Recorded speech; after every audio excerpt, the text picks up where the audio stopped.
Il n'a fallu qu'un regard, un seul, et en quelques secondes, toutes mes certitudes accumulées pendant 32 ans se sont fissurées. C'est dans un camp d'entraînement militaire du sud de la France que j'ai vécu l'expérience la plus déstabilisante de toute mon existence.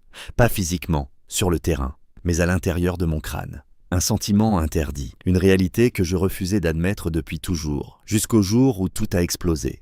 Continue jusqu'à la fin. Ce que tu vas lire a complètement détruit l'homme que j'étais auparavant. La canicule m'a assommé dès ma descente du bus, ce matin d'août. L'air surchauffé du camp près d'Avignon m'a enveloppé comme une couverture étouffante. Mes bottes faisaient crisser le gravier brûlant, tandis que la sueur perlait déjà sur ma peau. J'arrivais tendu, l'esprit encore encombré par tout ce que j'avais laissé à Tours. Sophie, mon épouse, et un mariage qui se désintégrait lentement, fil après fil. La veille de mon départ, nous nous étions une fois de plus affrontés. Des paroles acides, des silences glacials. J'avais espéré que ces mois d'éloignement dans ce coin perdu nous offriraient une pause salutaire, ou du moins un peu de clarté. Le camp ressemblait à une ruche en pleine effervescence. Tentes parfaitement alignées sous un soleil de plomb, ordres hurlés par les sous-officiers, soldats chargés comme des mules qui couraient dans tous les sens. J'ai porté mon lourd paquetage jusqu'au lieu de rassemblement, la bouche sèche, les yeux baissés. C'est là que je l'ai remarqué pour la première fois. Yanis. Debout à quelques mètres, il écoutait un officier avec un calme presque détaché. Sa simple présence m'a frappé. Pas sa carrure ni son attitude, non, juste lui. Il se tenait droit, serein, comme si la chaleur accablante et le désordre ambiant n'avaient aucune prise sur lui. Gêné, j'ai immédiatement détourné le regard, honteux d'avoir observé un inconnu aussi longtemps. Lorsque l'appel a retenti, je me suis dirigé vers la formation. En passant à côté de lui, nos bras se sont effleurés une fraction de seconde. Ce contact infime m'a traversé comme une onde électrique. J'ai serré les dents, tentant de me convaincre que c'était la fatigue ou la température extrême. Mais au plus profond de moi, je savais que c'était bien autre chose. Quelque chose d'inédit et d'inquiétant. On nous a ensuite répartis en groupes. Le hasard, ou le destin, a voulu que Yanis se retrouve dans le mien. L'adjudant a lancé ses instructions d'une voix rauque. Sac au sol, formation, préparation immédiate. J'exécutais les ordres de façon automatique, mais mon attention était ailleurs. Je l'observais du coin de l'œil. Il parlait peu, pourtant chaque mot était juste et posé. Ses yeux noirs, intense, semblait tout absorber sans jamais s'arrêter vraiment. À un instant, nos regards se sont croisés. Mon cœur a fait un bond violent. C'était absurde. J'étais marié, j'aimais Sophie. Enfin, je m'en persuadais encore. Le soleil cognait sans relâche, la poussière se collait à notre peau moite. On nous a conduits vers une zone d'exercice aride, cernée de barbelés. Les autres soldats maugréaient, mais j'étais perdu dans mes réflexions. Sophie me manquait, ou plutôt le souvenir de notre couple d'avant me manquait. Nous nous étions aimés autrefois. C'était indéniable, mais depuis des mois, nous nous éloignons irrémédiablement. Querelles incessantes, reproches, silence lourd. Ce camp était-il une échappatoire ou une opportunité de tout reconstruire? Et au milieu de tout cela, cette étrange attirance pour Yanis persistait, même quand il ne me regardait pas.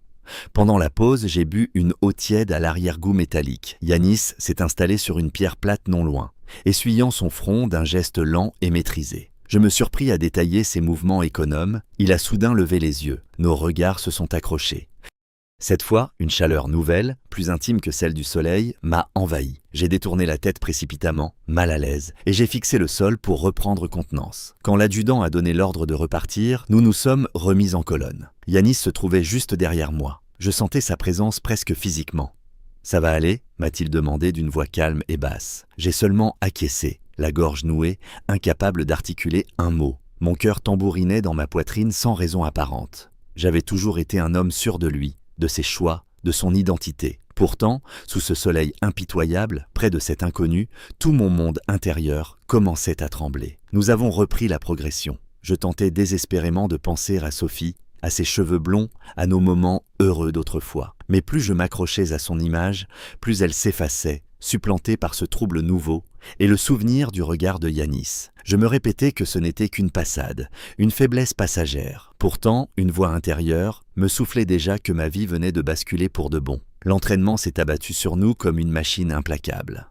Dès les premières heures, on nous a plongés sans ménagement dans le grand bain. Circuit d'obstacles épuisants, séances de tir, garde de nuit interminables. Le camp proche d'Avignon ressemblait à un véritable brasier. La poussière s'incrustait partout sur la peau et les ordres fusaient sans jamais s'arrêter. Yanis et moi nous sommes retrouvés dans la même section, comme si une force invisible s'acharnait à nous rapprocher. Au départ, nous agissions en silence, chacun concentré sur sa tâche. Lui restait d'une précision chirurgicale, d'un calme impressionnant au milieu du tumulte. De mon côté, j'exécutais les consignes tout en étant encore hanté par mes souvenirs de Tours, par Sophie et par le chaos que j'avais abandonné derrière moi.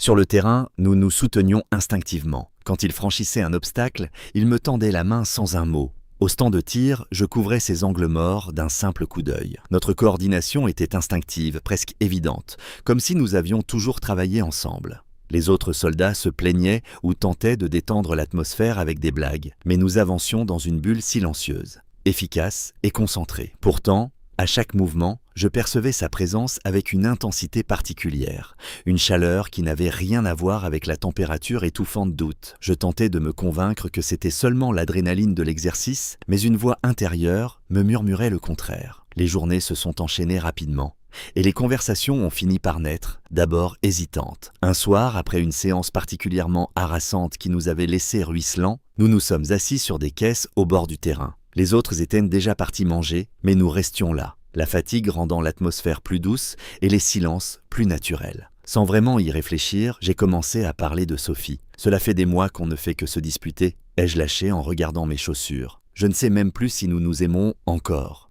Yanis m'a écouté sans m'interrompre, parfaitement immobile. Son regard était profond, attentif, sans la moindre trace de jugement, comme s'il comprenait tout ce que je taisais. « C'est difficile », a-t-il simplement répondu de sa voix posée. On s'accroche souvent à ce qu'on connaît, même quand ça nous blesse. Ces paroles m'ont touché en plein cœur. Personne ne m'avait écouté avec une telle présence depuis très longtemps. Les gardes de nuit ont tout fait basculer. Nous nous retrouvions souvent seuls tous les deux, postés dans un secteur calme du camp, sous un ciel immense, rempli d'étoiles.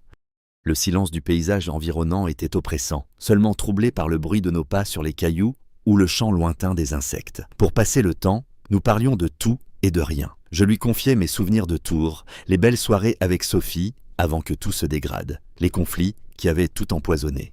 Il se livrait peu sur lui-même, mais quand il le faisait, chaque phrase était réfléchie et précise. Il m'a parlé un soir de son enfance à Marseille, des ruelles animées, de la mer qu'il apercevait depuis la fenêtre de sa chambre. J'étais captivé par sa voix calme, par cette sérénité qui apaisait temporairement mes tourments intérieurs. Une nuit particulièrement douce, alors que la lune baignait le camp d'une lueur argentée, nous étions en faction près d'un ancien mirador. L'air était tiède. Pourtant, je tremblais. Yanis a allumé sa lampe pour consulter la carte. « Tiens », m'a-t-il dit en me la passant. Nos doigts se sont effleurés un court instant. Ce contact minuscule m'a électrisé jusqu'au plus profond de moi. J'ai agrippé la lampe, les jointures blanches, et j'ai évité son regard. « Tu vas bien ?» m'a-t-il demandé de sa voix tranquille.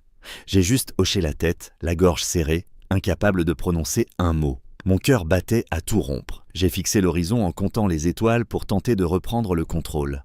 Ce fut le tournant décisif. Les jours suivants, je me surprenais constamment à le chercher des yeux, à observer sa démarche, ses gestes mesurés, sa manière de s'exprimer. Pendant les exercices, je me positionnais naturellement près de lui. Chaque fois qu'il m'adressait la parole, une vague de chaleur mêlée de peur et de désir m'envahissait. J'avais toujours pensé savoir exactement qui j'étais, un homme marié, attaché à Sophie, à une vie ordinaire et rassurante.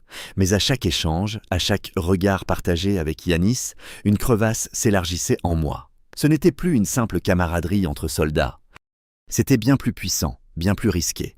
Je tombais amoureux, et cette vérité me terrifiait au plus haut point. La nuit était d'une clarté exceptionnelle, avec un ciel parsemé d'étoiles qui semblait infiniment proche. Nous venions de terminer un exercice particulièrement épuisant, de ceux où chaque fibre du corps proteste, et où la sueur imprègne jusqu'au dernier vêtement. Les autres soldats avaient déjà regagné le réfectoire, leur voix fatiguée s'estompant peu à peu dans l'air encore tiède du soir. J'avais volontairement traîné en arrière, faisant semblant de refaire un lacet, alors qu'en réalité, je cherchais simplement un instant de solitude. Yanis était resté lui aussi, sans que je comprenne vraiment pourquoi. Nous nous sommes retrouvés à l'écart, près d'un vieux mur de béton fissuré et de caisses empilées dans la poussière. Le silence qui s'installait entre nous était épais, vibrant d'une tension que je ne parvenais plus à ignorer. Je me suis assis sur une caisse, coude posé sur les genoux, le regard rivé au sol, comme si les pierres pouvaient m'apporter des réponses. Mon cœur cognait violemment dans ma poitrine et mes mains tremblaient légèrement, malgré la fatigue accumulée. Yanis s'est installé à côté de moi, à distance respectable. Pourtant, sa présence emplissait tout l'espace. Je sentais son regard sur moi, même sans lever les yeux. Il ne disait rien. Et ce mutisme me rendait encore plus nerveux. Depuis plusieurs jours, je me battais contre ce flot d'émotions nouvelles, contre cette chaleur qui m'envahissait dès qu'il approchait, dès que nos regards se rencontraient. J'avais toujours imaginé ma vie sur des rails bien définis. Sophie, notre mariage, une maison stable, peut-être des enfants plus tard. Mais tout cela vacillait désormais, et je n'avais personne à qui confier ce chaos intérieur. Personne, sauf lui. Après une profonde inspiration, la gorge serrée, les mots ont fini par sortir presque malgré moi. Je ne sais plus où j'en suis, ai-je murmuré d'une voix rauque. Je n'ai jamais ressenti ça, avec un homme. C'est complètement nouveau, et ça me terrifie. Je gardais les yeux baissés, incapable de le regarder en face. Chaque syllabe me brûlait la gorge. J'étais tendu, attendant sa réaction. Un rire, un silence gêné, ou qu'il s'en aille. Mais Yanis est resté immobile. Il s'est légèrement penché vers moi, juste assez pour que sa présence devienne encore plus palpable. « Je comprends que ce soit nouveau et déroutant pour toi », a-t-il répondu d'une voix douce et calme. « Ce qui se passe entre nous est rare. Tu n'as pas besoin de tout analyser tout de suite. Laisse simplement les choses se déployer. » Ces paroles, simples et sincères, m'ont touché en profondeur. Il n'y avait ni jugement ni précipitation dans son ton, seulement une sérénité qui m'a complètement désarmé. J'ai finalement relevé la tête. Son regard était posé, attentif, sans pression. Il a doucement posé une main sur mon épaule. Ce contact léger m'a traversé comme une vague électrique. Une chaleur intense a envahi ma poitrine. Mélange confus de honte, de désir et de soulagement. J'aurais voulu dire quelque chose, expliquer ce tumulte en moi, mais les mots restaient bloqués. Ma respiration était saccadée. J'ai fini par baisser à nouveau les yeux, fixant les fissures du béton pour m'ancrer dans la réalité. Le reste du camp semblait soudain très loin. Les voix lointaines des soldats, les ordres criés au loin, le bruit du générateur, tout s'était estompé. Il n'y avait plus que nous deux, ce mur en ruine, ces caisses et ce ciel immense qui nous enveloppait. J'avais envie de lui avouer que je ne comprenais rien, que j'avais peur de ce que cela révélait sur moi. Mais je restais silencieux, parce que je sentais qu'il saisissait déjà tout. Sa main sur mon épaule et son calme constituaient une réponse en eux-mêmes.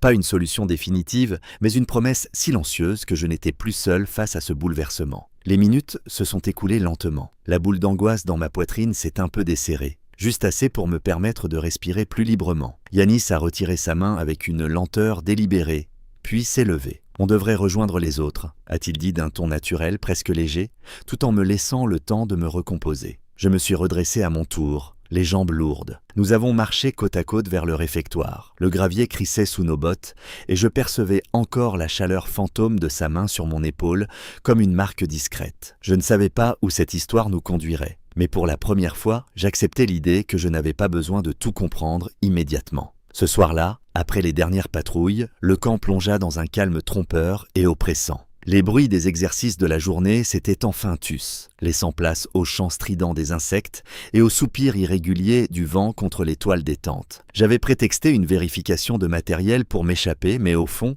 c'était un appel irrésistible vers Yanis. Mon estomac était noué, un mélange violent d'angoisse et d'envie me poussait en avant malgré moi. Nous nous sommes dirigés, presque malgré nous, vers l'arrière d'un vieux hangar abandonné. Une carcasse rouillée au mur, rongée par le temps, entourée de ferrailles tordues et d'herbes sèches. L'endroit était parfaitement isolé, noyé dans l'obscurité, loin des rondes et des projecteurs. Le silence qui s'abattit entre nous fut immédiat, dense, presque suffocant, chargé de tout ce que nous n'osions pas nommer. L'air sentait la sueur rance, la rouille et la terre sèche. Yanis s'arrêta à moins d'1 mètre de moi. Sa silhouette se découpait dans la faible lumière de la lune et cette proximité sans contact rendait l'atmosphère électrique.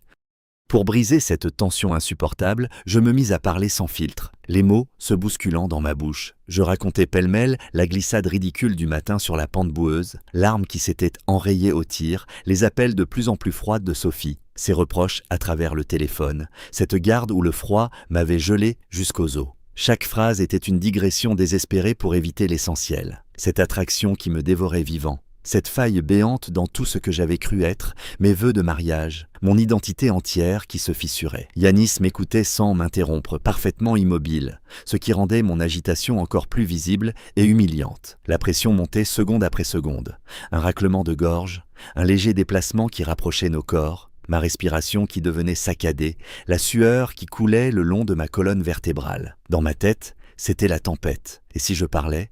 Et si je franchissais cette ligne, les images me torturaient, le visage dévasté de Sophie, les regards dégoûtés des autres soldats, la honte de ne plus me reconnaître moi-même. Pourtant, une force plus puissante que la peur me clouait sur place, un magnétisme douloureux et irrésistible. Soudain, Yanis bougea. Son mouvement fut fluide, décidé, presque animal dans l'obscurité. Il s'approcha encore, son souffle chaud effleura ma peau, et puis ce fut le choc. Nos lèvres se rencontrèrent dans un baiser hésitant, urgent, chargé de toutes les questions retenues. Le monde autour de moi explosa. Une brûlure intense, électrique, mêlée à une vague de terreur et de soulagement me traversa de part en part. Je répondis avec une avidité que je ne me connaissais pas, nos bouches s'unissant plus profondément, maladroites, affamées, nos mains tremblantes, cherchant enfin à se poser. Le baiser était imparfait, précipité, presque violent, mais il était vrai, terriblement vrai. Il fit taire, l'espace d'un instant, toutes mes années de doute et de déni. Nous nous séparâmes, brusquement, haletants, sonnés, perdus dans la poussière, éclairés par la lune. J'osais à peine lever les yeux, le visage en feu, le cœur prêt à exploser. Yanis respirait aussi fort que moi. Sa légendaire maîtrise enfin fissurée. Un silence nouveau s'installa, plus profond, plus intime. Jamais je ne m'étais senti aussi exposé, aussi vu dans mes contradictions les plus sombres. Ce baiser maladroit et sauvage avait fait sauter un verrou intérieur que je croyais infranchissable. Les insectes continuaient leur chant indifférent autour de nous. Nous restâmes un long moment sans bouger, laissant l'instant se déposer en nous. Puis, lentement, nous reprîmes le chemin des quartiers. Chaque pas sur le gravier résonnait comme un changement irréversible. À cet instant, je compris que cette nuit venait de redessiner entièrement mon avenir, et que plus rien, ni Sophie, ni mon passé, ni l'homme que j'avais été, ne serait jamais comme avant. Une semaine plus tard, le camp s'enfonçait dans une obscurité presque totale, seulement percée par les faisceaux erratiques des lampes torches des sentinelles et le ronronnement lointain d'un générateur. Après un exercice nocturne particulièrement éprouvant qui nous avait épuisés jusqu'à l'os, j'ai suivi Yanis vers un secteur isolé où les tentes s'espaçaient et où les ténèbres engloutissaient tout. C'était un recoin oublié, près d'un amas de palettes brisées, invisible depuis les allées principales. L'air était chargé d'une odeur de terre craquelée et de métal rouillé. Nous nous sommes faufilés dans cet espace étroit, à peine éclairé par une lune blafarde. Nos respirations saccadées trahissaient notre urgence. Nos gestes étaient précipités, maladroits, presque désespérés, comme si chaque seconde pouvait nous être arrachée.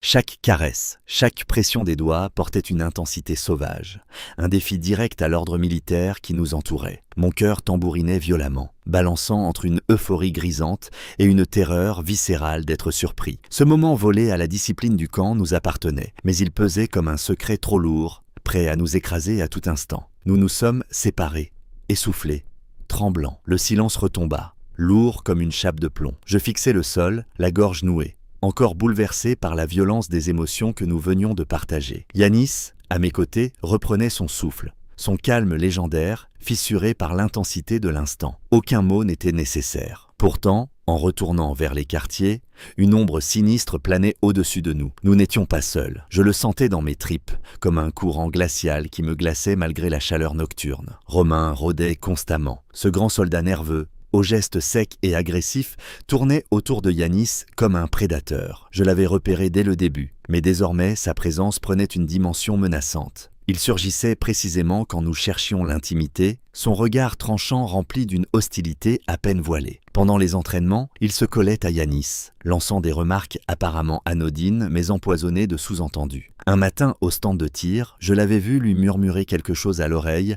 avec un sourire mauvais pendant que je rechargeais mon arme. Yanis avait simplement secoué la tête, mais ce geste m'avait tordu l'estomac. Leur passé restait flou, une amitié tendue. Jamais une histoire d'amour, selon Yanis, mais pour moi, c'était évident. Romain me haïssait. Ses yeux me traquaient sans relâche, surtout lorsque j'étais près de Yanis. Sur le parcours d'obstacles, alors que je tendais une corde à Yanis pour l'aider, j'avais senti le regard de Romain me brûler le dos comme un fer rouge.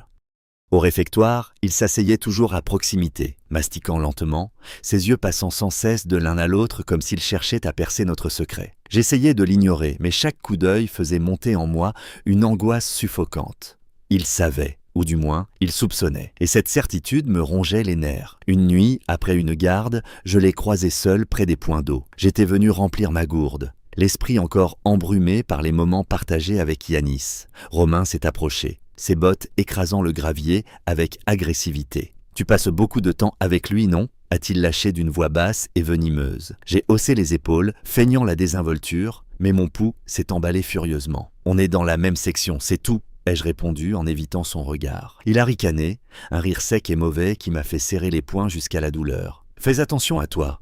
Ami n'est pas celui que tu crois. » Il est reparti sans un mot de plus, me laissant figé, l'eau froide coulant sur mes mains tremblantes. Ses paroles tournaient en boucle dans ma tête, instillant un poison de doute et de peur. Jalousie? Menace réelle? Je n'en savais rien, mais une chose était claire. Romain représentait un danger grandissant. Les jours qui ont suivi ont été un supplice. Je me surprenais à regarder constamment par-dessus mon épaule, à guetter le moindre de ses mouvements. Pendant les exercices, je sentais son ombre planer, même quand il était loin. Yanis semblait ne rien remarquer, ou peut-être refusait-il de le voir. Mais moi, je ne pouvais plus ignorer cette menace sourde qui nous entourait. Chaque instant volé avec Yanis, chaque regard, chaque toucher devenait électrique, teinté d'une urgence dangereuse. Ce que nous vivions était d'une intensité folle, mais terriblement fragile, comme une flamme vacillante exposée à un vent violent qui pouvait tout éteindre à la moindre étincelle.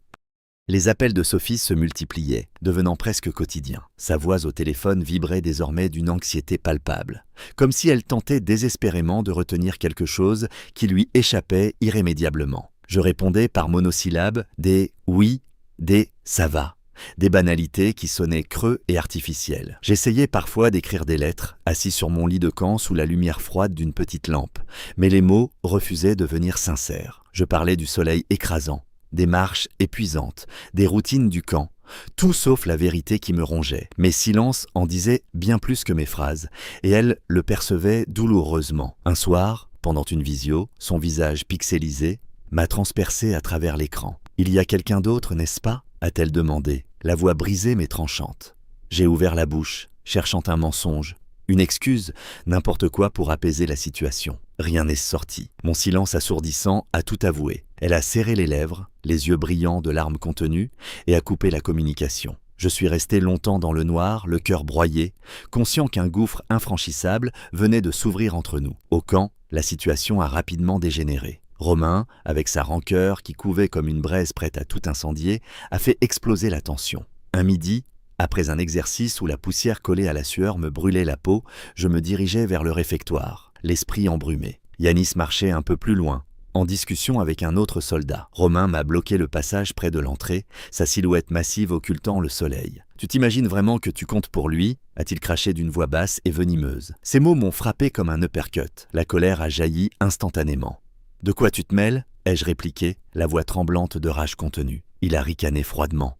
« T'es qu'une distraction pour lui. Il va te briser comme les autres. » J'ai vu rouge. Sans réfléchir, je l'ai violemment poussé. Il a riposté aussitôt. Nos poings ont volé dans un échange bref, brutal et chaotique sur le gravier brûlant. Des cris ont fusé. Des mains nous ont séparés de force. Un adjudant a hurlé pour nous calmer, mais le mal était fait. Du sang coulait sur ma lèvre fendue, et une marque violacée ornait la pommette de Romain. Nous nous sommes dévisagés, haletants, et dans ses yeux brillait une satisfaction malsaine et triomphante. Après cet incident, l'atmosphère du camp a basculé. Les regards ont changé.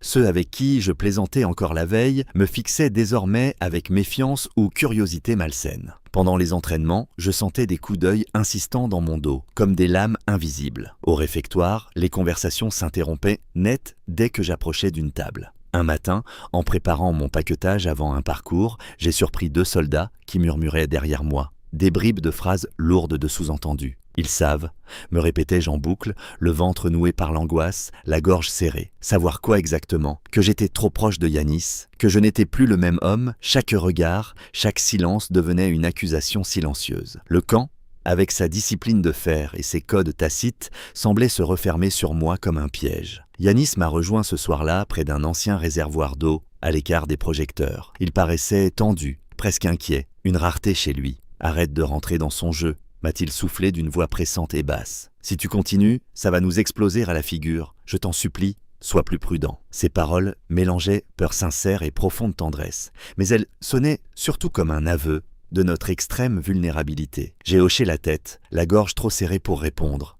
« Il ne faut plus qu'on nous voie ensemble, » a-t-il ajouté en scrutant nerveusement l'obscurité autour de nous. Mais il était déjà trop tard. Les murmures, les regards, la bagarre avec Romain, tout tissait une toile de plus en plus étroite autour de nous. Je sentais la pression monter inexorablement, comme une tempête prête à éclater. Chaque pas dans ce camp, chaque seconde passée près de Yanis, était devenue un risque immense. Et pourtant, malgré la terreur qui me tenaillait, je ne parvenais pas à m'éloigner de lui. C'était plus fort que la raison, plus fort que la peur. Ce jour-là, le terrain d'entraînement s'était transformé en un véritable bourbier après la pluie matinale. Nous enchaînions un exercice tactique sous une avalanche de cris du sergent, slalomant entre les obstacles dans une atmosphère saturée d'humidité et d'épuisement. La tension était à son comble. Romain, fidèle à lui-même, tournait autour de Yanis comme un vautour, ses gestes nerveux et son regard tranchant. Pendant une brève pause près d'un talus, alors que nous reprenions notre souffle, il a lâché sa bombe assez fort pour que tout le groupe l'entende.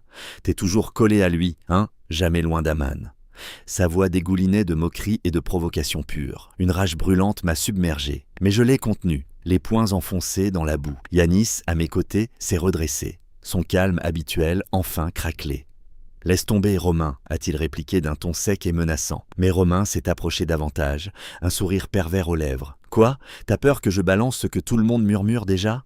Tout a basculé en une seconde. Yanis s'est levé d'un bond et s'est interposé entre nous. Les voix ont explosé, vives, accusatrices, chargées de sous-entendus venimeux que je n'ai pas tous saisis. Un adjudant, alerté par le ton, s'est rapproché rapidement. Il a capté des bribes de la dispute, des mots bien trop explicites, bien trop dangereux. « Ça suffit !» a-t-il hurlé, son regard passant de l'un à l'autre avant de se poser lourdement sur moi. Mon estomac s'est retourné. Il n'a rien ajouté, mais ses yeux disaient tout, il avait compris. Et ce secret n'était plus un secret. Le lendemain matin, la convocation est tombée comme un coup péré. Dans le bureau étroit du capitaine, l'air était étouffant, chargé d'odeurs de papier jauni et de sueur froide. Nous étions alignés tous les trois. Yanis, Romain et moi, raides comme des statues, le cœur cognant à tout rompre. Le capitaine a parlé d'une voix glaciale sans jamais croiser nos regards. Réorganisation des affectations. Vous trois, vous êtes mutés dans des unités distinctes. Pas de discussion. Exécution. Aucune sanction officielle, aucune explication, mais le verdict était clair. On nous séparait brutalement. J'ai lancé un regard désespéré à Yanis. Son visage était fermé, mâchoires crispées à l'extrême.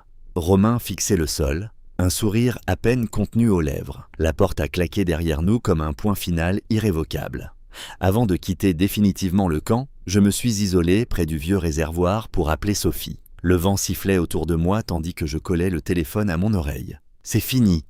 ai-je lâché d'une voix rauque, brisée. Elle n'a pas crié, pas pleuré. Juste un long silence, puis un murmure résigné. Je le savais depuis longtemps. Nous avons parlé divorce, papier, formalité, d'un ton étrangement détaché, comme deux étrangers réglant un compte déjà clos. Quand j'ai raccroché, j'ai contemplé l'horizon, la gorge serrée, mais avec une étrange sensation de légèreté douloureuse. Une porte venait de se fermer. Ce n'était pas la plus terrifiante. Yanis et moi avons réussi à nous voir une dernière fois ce soir-là, près des douches, sous une pluie fine qui nous trempait jusqu'aux os. L'eau ruisselait sur le gravier, masquant à peine le silence lourd qui nous enveloppait. Nous étions enfin seuls, loin des regards. Il s'est approché lentement, ses bottes lourdes dans la boue. Sans un mot, il m'a attiré contre lui et m'a embrassé avec une tendresse mêlée de désespoir. Un baiser profond, urgent, presque désespéré. « On se retrouvera », a-t-il murmuré contre mes lèvres, sa voix à peine audible sous le crépitement de la pluie. Ses yeux brillaient d'une conviction que je n'arrivais pas à partager. J'ai hoché la tête, la gorge trop nouée pour parler, m'accrochant de toutes mes forces à cette promesse. Nous nous sommes séparés, l'eau coulant sur nos visages comme des larmes silencieuses. Il a tourné les talons et sa silhouette s'est fondue dans l'obscurité. En regagnant le dortoir, chaque pas était une torture. La pluie collait mes cheveux, mes bottes s'enfonçaient dans la terre détrempée. Le camp, avec ses tentes alignées et ses lumières blafardes, me semblait soudain hostile, étranger. J'avais tout perdu en quelques heures. Sophie, Yanis et une partie de moi-même que je ne retrouverai peut-être jamais. Pourtant, au milieu de ce chaos, une petite flamme refusait de s'éteindre. Je voulais croire à ces mots. On se retrouvera. Même si une voix intérieure, froide et lucide, me soufflait que rien n'était moins sûr. Les mois s'étaient écoulés avec une lenteur cruelle. J'essayais de m'engloutir dans le rythme implacable de l'école militaire de Saint-Cyr-Coëtquidan, sous le ciel gris et la bruine perpétuelle de Bretagne. Les journées s'étiraient interminablement entre cours théoriques, exercices physiques harassants et marches forcées dans la boue froide. Le camp brûlant du Sud semblait appartenir à une autre vie, lointaine, presque irréelle. Chaque soir, je regagnais le dortoir épuisé, les muscles douloureux et l'esprit engourdi, espérant que la fatigue finirait par effacer les souvenirs. Mais ils revenaient sans cesse, par fragments violents, me transperçant comme des éclats de verre. Un soir, en ouvrant mon casier pour y ranger mon équipement, mes doigts ont frôlé une enveloppe glissée discrètement entre mes affaires. Mon prénom y était inscrit d'une écriture ferme et familière, à l'encre noire. Mon cœur s'est arrêté un instant, puis s'est mis à cogner furieusement contre mes côtes. Lui. Je suis sorti m'asseoir sur un banc isolé, sous un lampadaire qui bourdonnait faiblement. La pluie avait enfin cessé, laissant l'air humide et chargé du parfum terreux de l'herbe mouillée. Les mains tremblantes, j'ai déchiré l'enveloppe et déplié la lettre. Yanis écrivait depuis le Mali, où son unité avait été déployée. Ses phrases étaient sobres, presque dures. Mais chaque mot portait un poids écrasant. Il décrivait les patrouilles interminables, le sable qui s'insinuait partout, jusque dans les rêves, les nuits noires où la solitude devenait une présence physique, lourde, étouffante. Il parlait du désert infini, du silence oppressant, des heures d'attente où le vide intérieur le rongeait vivant. Puis, doucement, il avait tourné la page vers nous. Il évoquait nos moments volés avec une précision presque douloureuse. La chaleur du hangar abandonné, ce premier baiser maladroit et électrique, les nuits où nos corps s'étaient encherchés en silence, défiant toutes les règles. Il se rappelait nos regards, nos silences complices, cette intimité rare qui lui manquait cruellement. Je lisais, la gorge serrée à m'en faire mal, les yeux brouillés. Chaque ligne réveillait une flamme que j'avais tenté d'étouffer de toutes mes forces. Sa lettre se terminait par ces mots qui m'ont transpercé comme une lame. Je sais que tout cela est encore nouveau et terrifiant pour toi. Mais ce que nous avons partagé est rare. Quand cette mission sera terminée, viens me chercher. Je t'attendrai. Vraiment. J'ai relevé la tête, le regard perdu dans l'obscurité, au-delà du halo du lampadaire. Mon pouls battait violemment dans mes tempes. Un mélange vertigineux d'espoir incandescent et de peur profonde me submergeait. Je me suis imaginé, dans un avenir incertain, traverser des milliers de kilomètres pour le retrouver. Mais le Mali, la guerre, le danger, la distance, tout cela dressait un mur immense, presque insurmontable. J'ai replié la lettre avec une lenteur presque rituelle et l'ai glissée contre mon cœur, dans la poche intérieure de ma veste. Mes mains tremblaient encore lorsque je me suis levé. Le banc humide avait laissé une trace froide sur mes cuisses. En marchant vers le dortoir, le gravier crissant sous mes bottes, je sentais le papier brûler contre ma poitrine. Ce n'était plus seulement une lettre, c'était sa voix, sa promesse, sa main tendue à travers le désert et les mois de séparation. Pour la première fois depuis très longtemps, une lueur fragile et tremblante s'était rallumée en moi. Ce n'était peut-être pas la fin de notre histoire.